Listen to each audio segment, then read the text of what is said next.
नमस्कार। आज तारीख है 28 सितंबर और दिन है रविवार। आप सुन रहे हैं न्यूज़ 13 का खबर पॉडकास्ट। सबसे पहले आज के मुख्य समाचार। तमिलनाडु में एक्टर विजय की रैली में भगदड़, 30 से ज्यादा लोगों ने तोड़ा दम। कांग्रेस ने लद्दाख के वर्तमान हालात पर जताई चिंता, खड़गे का बयान, बीजेपी ने किया विश्वासघात। एप्पल ने बनाया चैट जीपीटी जैसा AI app. Asia cup tournament में 41 साल में पहली बार होगा भारत पाकिस्तान का फाइनल मुकाबला। खबरें अब विस्तार से। तमिलनाडु के करूर में अभिनेता से नेता बने विजय की रैली में भगदड़ मच गई। इस हादसे में मृतकों की संख्या बढ़कर 36 तक पहुंच चुकी है।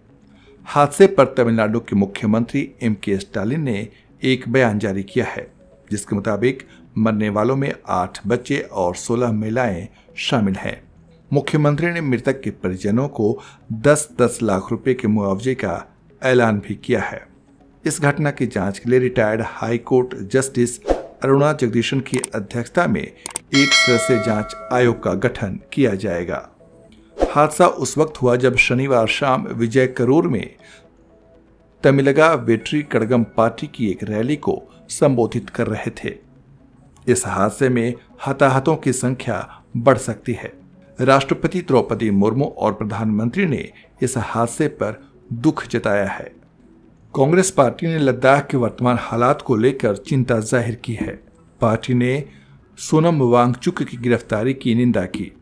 कांग्रेस पार्टी के अध्यक्ष मल्लिकार्जुन खड़गे ने एक्स पर पोस्ट किया और उन्होंने लिखा, भारतीय राष्ट्रीय कांग्रेस लद्दाख में हालात को लेकर सरकार की नाकामी और सोनम वांगचुक की राष्ट्रीय सुरक्षा कानून यानी एनएसए के तहत की गई गिरफ्तारी की कड़ी निंदा करती है।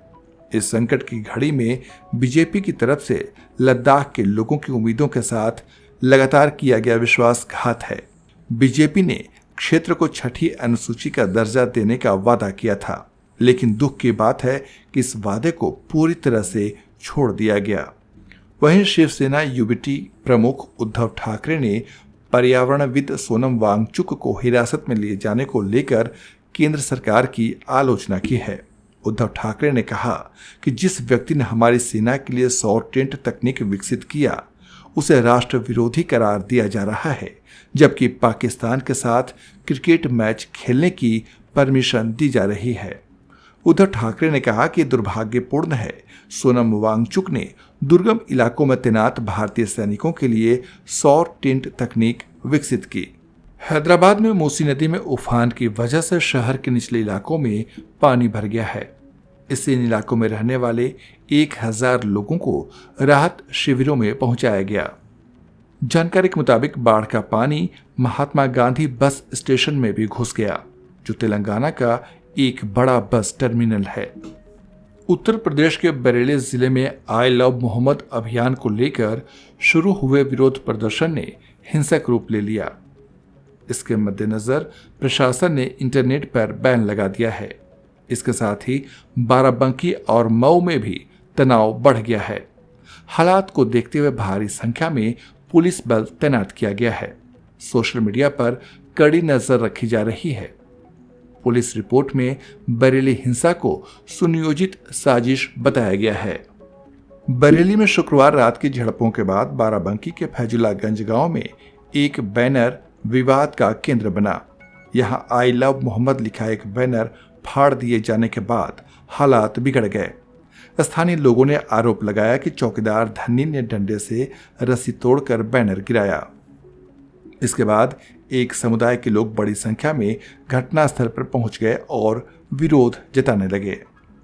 बाराबंकी पुलिस ने दावा किया है कि अब गांव में हालात सामान्य हैं, लेकिन तनाव की वजह से सख्त सतर्कता बरती जा रही है।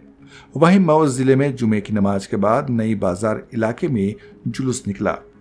बिहार के मुंगेर में कब्रिस्तान की जमीन को लेकर बड़ा बवाल हो गया। सफिया सराय थाना इलाके के मोहम्मदपुर फरदा इलाके में विवाद इतना बढ़ गया कि दोनों पक्षों के बीच जमकर गोलीबारी और पथराव हुआ। इस दौरान एक युवक के पैर में गोली लग गई, जिसे आनंद फानन में सदर अस्पताल मुंगेर ले जाया गया। फिलहाल इलाज चल रहा है। जानकारी के मुताबिक विवाद की जड़ कब्रिस्तान की जमीन की घेराबंदी थी। इसी को लेकर दोनों गुट आमने सामने आ गए और देखते ही देखते माहौल हिंसक हो गया।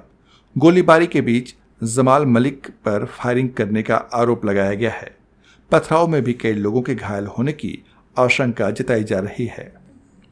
ईरान के राष्ट्रपति मसूद पेजेश्कियान ने कहा है कि परमाणु कार्यक्रम को लेकर वैश्विक प्रतिबंधों की बहाली आसमान टूटने जैसी स्थिति नहीं है।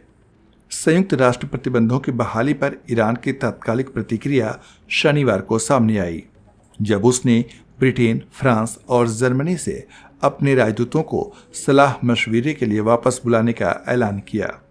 ईरान ने चेतावनी दी है कि इससे भी सख्त कदम उठाए जाएंगे।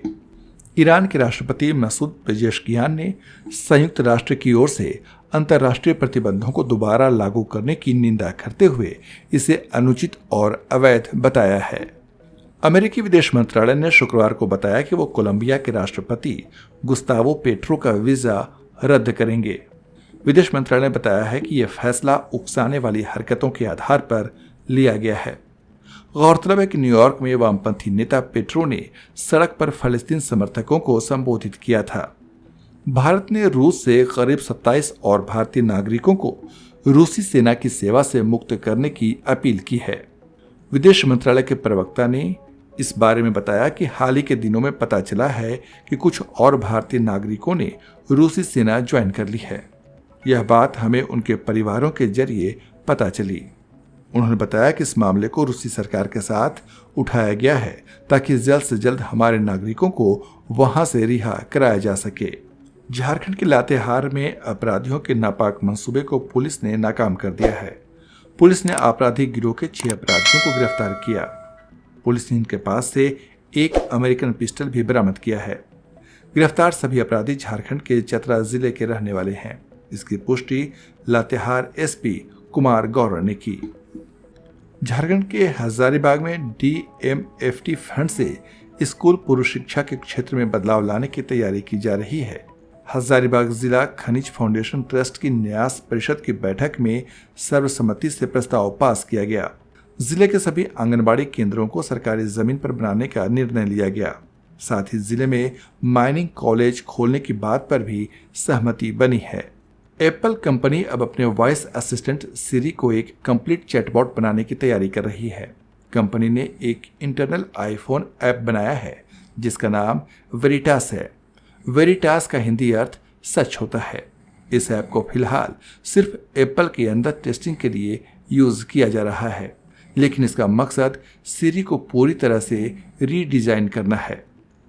ब्लूमबर्ग की एक ताज़ा रिपोर्ट के मुताबिक वेरिटास की खास बात यह है कि ये ओपन एआई के एआई चैटबॉट चैट जीपीटी जैसे इंटरफेस में ही काम करता है।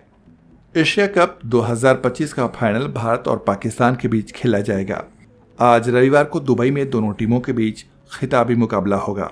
भारत और पाकिस्तान दोनों ने सुपर 4 के अपने अपने मैचों में बांग्लादेश को हराकर फाइनल में जगह पक्की की।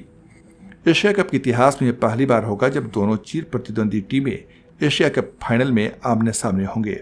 एशिया कप टूर्नामेंट के 41 साल के इतिहास और 16 सीजन में ऐसा कभी नहीं हुआ कि भारत और पाकिस्तान फाइनल में पहुंचे हों। 2025 का फाइनल टूर्नामेंट में भारत का 11वां फाइनल होगा। भारत 9वीं बार ट्रॉफी जीतने की कोशिश करेगा, वहीं पाकिस्तान 6ठी बार फाइनल खेलेगा और तीसरी बार टूर्नामेंट जीतने की कोशिश करेगा। मॉनसून अब भी झारखंड में सक्रिय है। आने वाले कई दिनों तक वर्षा से राहत मिलने की उम्मीद नहीं है। मौसम विभाग के पूर्वानुमान के मुताबिक इस बार राजधानी रांची समेत झारखंड में सभी जगहों पर दुर्गा पूजा के त्योहार में बारिश खलल डाल सकती है। अनुमान है कि राज्य में 3 अक्टूबर तक हल्के से मध्यम दर्जे की बारिश होती रहेगी। कुछ जगहों पर भारी बारिश भी हो सकती है। रांची स्थित मौसम विज्ञान केंद्र के मुताबिक अगले 24 घंटे के दौरान अधिकतम तापमान में 2 से 3 डिग्री सेंटीग्रेड की गिरावट आ सकती है। इसके बाद अगले 3 दिन में फिर तापमान में 2 से 4 डिग्री तक की बढ़ोतरी हो सकती है। राज्य के कुछ हिस्सों में 28, 29 और 30 सितंबर को हल्के से मध्यम दर्जे की बारिश की आशंका जताई गई है। न्यूज़ 13 का खबर पॉडकास्ट समाप्त हुआ। मिलते हैं फिर अगले दिन ताज़ा समाचार के साथ। तब तक के लिए नमस्कार। और हाँ, अगर अभी तक आपने हमारे यूट्यूब चैनल को सब्सक्राइब नहीं किया है तो इसे सब्सक्राइब करें, वीडियो को लाइक करें, शेयर करें और कमेंट जरूर करें।